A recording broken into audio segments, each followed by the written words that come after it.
Hello Fortunes, after a long month நம்ம channel upload பண்ணுற first long video. So நாங்கள் வந்து எங்கள் வீட்டுக்கு பாண்டிக்கு வந்தாச்சு.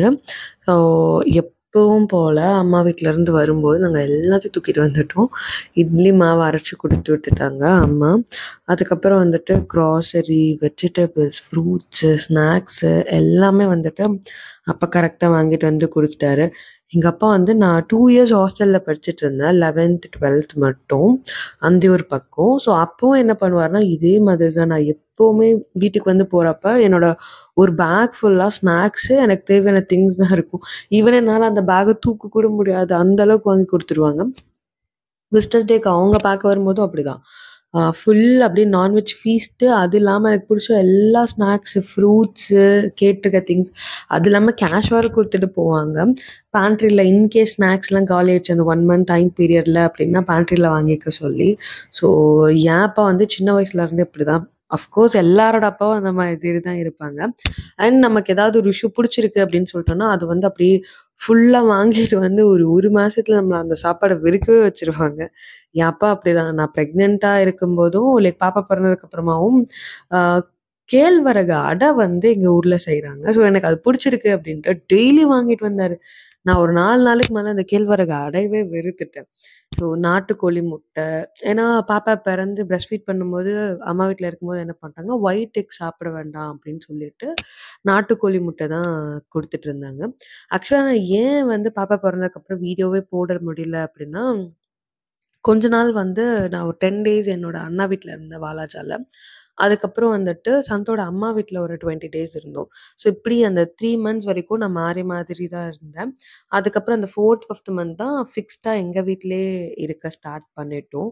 ஹானஸ்ட்டா சொல்லணும் அப்படின்னா, நாங்க இதுவரைக்கும் கல்யாணம் ஆகி எங்க வீட்ல வந்து ரைஸ் பேக்கோ, இல்ல வந்து மளிகை சாமானோ வாங்குன நாளே கிடையாது. ஏன்னா வீடு குடி வைக்கும்போது அம்மாவும், அப்பாவும் ரைஸ் பேக்கும், மளிகை சாமான் எல்லாம் வாங்கி குடுத்துட்டாங்க. அதுவே அப்படியே வந்து எங்களுக்கு இந்த 7 மந்த்ஸ் வந்துருச்சு. பிட்வீன்ல அம்மாவும், அப்பாவும் 2 டைம் வந்து போயிருக்காங்க. நான் பிரெக்னன்ட்டா இருந்தப்ப எங்க வீட்டுக்கு. அப்போ என்ன பண்ணுவாங்கன்னா, என்ன இல்லையோ அத கேட்டு வாங்கிட்டு வந்து குடுத்துட்டு போயிருவாங்க. ஸோ மோஸ்ட்லி நாங்க கிராசரிக்கோ, இல்ல ரைஸ் பேக்கோ செலவு பண்ண நாளே கிடையாது. வெறும் வாங்குற வெஜிடபிள்ஸ், ஃப்ரூட்ஸ் அப்படிதான். அதுவுமே நடுவுல அவங்க வரப்ப வந்துட்டு வெஜிடபிள்ஸ், ஃப்ரூட்ஸ் எல்லாம் குடுத்துருவாங்க. இல்ல நாங்க போறப்ப வெஜிடபிள்ஸ், ஃப்ரூட்ஸ் எல்லாம் வாங்கி குடுத்துருவாங்க. ஸோ தட் எங்களுக்கு இந்த எக்ஸ்பென்ஸ் வந்து ரொம்பவே கம்மி தான். ஸ்நாக்ஸ் வந்து என் அண்ணா 2 கவர்ல வாங்கிட்டு வந்துட்டான். திரும்ப அப்பா வேற வாங்கிட்டு வந்துட்டாங்க. ஸோ எக்கச்சக்கமான ஸ்நாக்ஸ் இருந்துச்சு. அண்ட் இங்க இருக்க நெய்பர்ஸ் எங்களுக்கு தெரிஞ்சவங்க எல்லாருக்கும் நாங்க ஷேர் பண்ணிட்டோம் வந்து அந்த பலகாரம் எல்லாமே குடுத்ததெல்லாம். அண்ட் எங்களுக்கு வந்து ஒரு 15 டேஸ்க்கு அந்த ஸ்நாக்ஸ் அப்படியே தான் இருந்துச்சு. இந்த வீடியோ நான் எப்பயோ எடுத்துட்டேன். பட் என்னன்னா பாப்பா வச்சுட்டு என்னால வாய்ஸ் ரெக்கார்ட் பண்ணி அப்லோட் பண்றதுக்கு கொஞ்சம் டைம் ஆச்சு. அதனால தான் என்னால அப்லோட் பண்ண முடியல.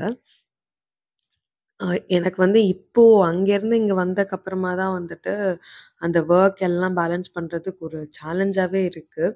ஸோ, இதுக்கப்புறம் அப்படியே கொஞ்சம் பேலன்ஸா எப்படி போகுதுன்னு பார்க்கணும். ஏன்னா, நான் ஈவன் நான் பிரெக்னன்ட்டா இருந்தப்பயே, அவ வந்து நல்லா டேக் கேர் பண்ணியிருக்காங்க. அண்ட் வொர்க் எல்லாத்துலயுமே வந்துட்டு நாங்க ஷேர் பண்ணி தான் பண்ணிப்போம்.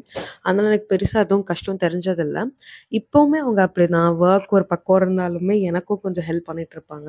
வீட்ல கொஞ்சம் பிஃபோரா ஹெல்ப் பண்ணிட்டு அப்படிதான் போவாங்க. அண்ட் பாப்பாவ டேக் கேர் பண்றதுமே அவங்க பக்காவா பார்த்துப்பாங்க. அண்ட் இந்த வேர்க்கடல வந்து சந்து கேட்டதுனால அம்மா அவிச்சு குடுத்துருந்தாங்க. பிகாஸ் அது பிஃபோர் டே தான் என் வீட்ல வேர்க்கடல அவிச்சாங்க. இவரு உடனே எனக்கு பிடிக்கும். நீ அவிச்சு கொண்டு வா அப்படின்னாங்க. அதனால அம்மா வந்து அவிச்சு குடுத்துட்டுருந்தாங்க. ஸோ எப்பவுமே மேரேஜ் ஆனதுக்கப்புறம் ஸ்நாக்ஸ் எல்லாம் எப்படின்னா, எனக்கு பிடிச்சதும் இருக்கும், சந்துக்கு பிடிச்சதும் இருக்கும். பிகாஸ் லைக் நாங்க 2 பேருமே வீட்ல இருக்கிறதுனால, வாங்கும்போதும் சரி, எழுதும்போதும் என்கிட்ட கேட்டு தான் எழுதுவாங்க. அப்பவுமே 2 பேருக்கும் புடிச்ச மாதிரி தான் ஸ்நாக்ஸா இருக்கட்டும், ஈவன் சந்து எங்க வீட்டுக்கு வந்தாலுமே ஃபுட்டு சமைக்கிறதா இருந்தாலும், என்ன கண்டுக்க மாட்றாய்ங்க வர வர. சந்துக்கு என்ன பிடிக்குன்றத கேட்டு ஸ்பெசிஃபிக்கா தான் செஞ்சு குடுப்பாங்க. அம்மா வந்து மறுநாளுக்கு காரக்குழம்பு இது எல்லாமே வச்சு குடுத்துட்டாங்க. பிகாஸ் நான் போயிட்டு சமைக்க மாட்டேன்றது எங்க அம்மாவுக்கு ரொம்ப நல்லாவே தெரியும். அதனால வந்துட்டு வத்த குழம்பு மாதிரி வச்சு குடுத்துட்டாங்க. ஸோ வந்து நாங்க எல்லாத்தையும் ஆர்கனைஸ் பண்ணி எடுத்து வைக்கிறதுக்கே எங்களுக்கு வந்து ஒரு 1 வீக் எடுத்துருச்சு. பிகாஸ் 8 மந்த்ஸ் நாங்க வீட்லயே கிடையாது.